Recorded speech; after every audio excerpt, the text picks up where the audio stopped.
Good day sa Kura Team. Review tayo ngayon na unit in Suzuki Heavy Wagon D64W. Ang kulay is orange po at off-road setup po ito. First, tingnan po natin yung front bumper and additional na client natin. Pwede natin to upuan at protection nito ng mga, alam niyo natin yung mga kamoting drivers dyan. And tingnan natin sa gilid po. Ito ay may fender flare kasi yung tire kasi ng client is off-road at offset po siya. And yung puti kasi mag-splash dito sa gilid natin. At ito po ay, tingnan natin yung size. Ito po ay 13 inches tires po ito at off-road na po ito. May off-road terrain po yung tires. And si client nag-add din ng chrome side mirror with signal light na po ito. At tingnan natin yung light. Tingnan natin. And ito po is kasama na po ito sa inclusions natin yung rain visor at tint. And si client nag-add din ng chrome door handle. Stainless po ito. And ito po ay nag-add din si client ng decals para mas maganda tingnan. Ito po ay nag-additional din si client ng roof rack at nilagyan natin ng Sakura Auto Parts Trading. Sige, pasok na tayo sa loob.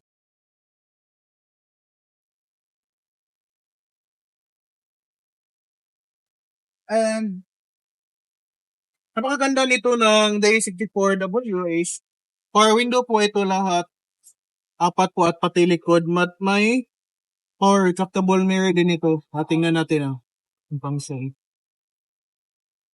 Kasi hindi ka kailangan lumabas para itupiin mo yung side mirror natin. And ito po ay D64W manual po ito. Pero wala po itong functions na dual sliding po. And ito po ay 4-wheel drive po ito. May button po dito. Ito po ay sa fog light po natin.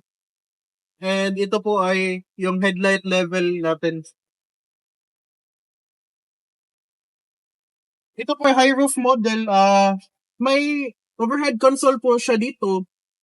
Lagyan natin ng anong storage nilagay. Shades. Po ito po ay naka-design po ito sa sunshade po na shades po natin. May indent po siya dito na para mapasok natin yung shades natin. At ito po yung sun visor natin. At sa right side naman is may mirror po dito.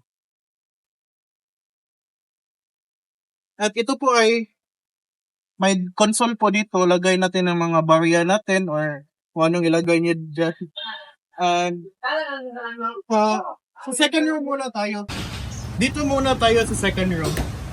Wala po itong stepboard at power sliding is because base model po ito siya ng D64W.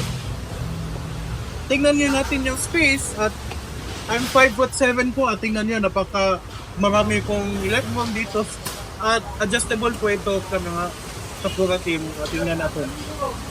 Pinaka-forward na po ito at I still have 5 to 7 inches po legroom. Sagad naman 10-15 inches po. At high roof model po ito, malaki po yung headroom ko dito. Kasi kansi po, design po ito is 4-seater lang sa Japan, pwede sa Pilipinas. Pwede lagyan natin ng 3 tao dito. Pero 4, kasya pa rin if maliit po kayo. Ito po is, tingnan po natin paano ito po yung chair ng D64W. Lagay ko lang yung phone ko po na dito. May lever po siya dito. Press nyo lang. At may strap po siya dito sa likod. Hold nyo lang.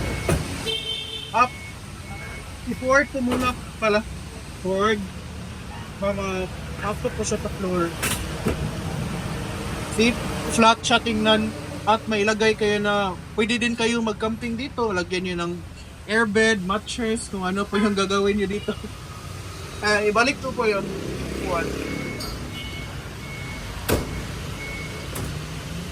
May cup holder din ito at armrest po. Dalawa po yung cup na lalagay natin dito. Pwede mga maliliit na bottle. Sa susunod is likod naman tayo.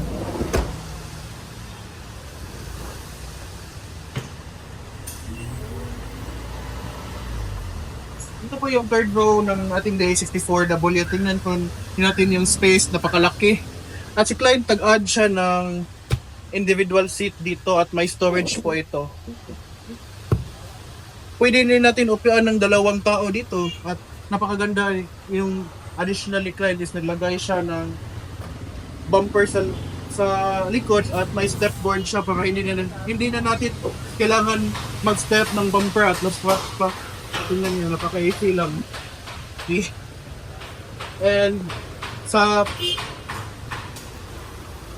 other side muna tayo.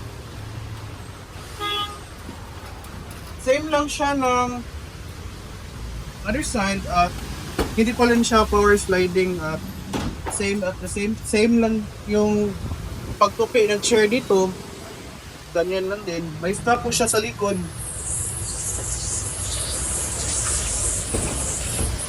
Ganyan lang po kasimple. At pag-balik, reverse lang ang ating gagawin dito. Ito po, nakita niya may butas dito. Ito ay blower po siya ng Japan. Heater po, naka-design po ito. Pero hindi po natin magagamit dito sa Philippines kasi ang init kasi dito eh. And sa front muna tayo. Sige, pasok tayo.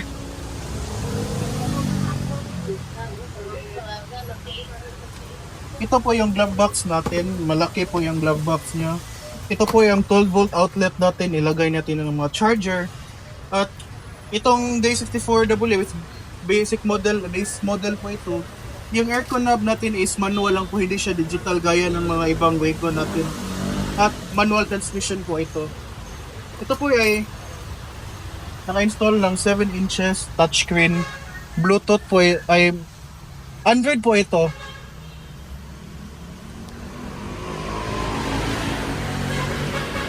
And dito sa loob, ito lang po yung ating mapakikita. Sa gusto pong bumili, you can check po the number details po sa ibaba.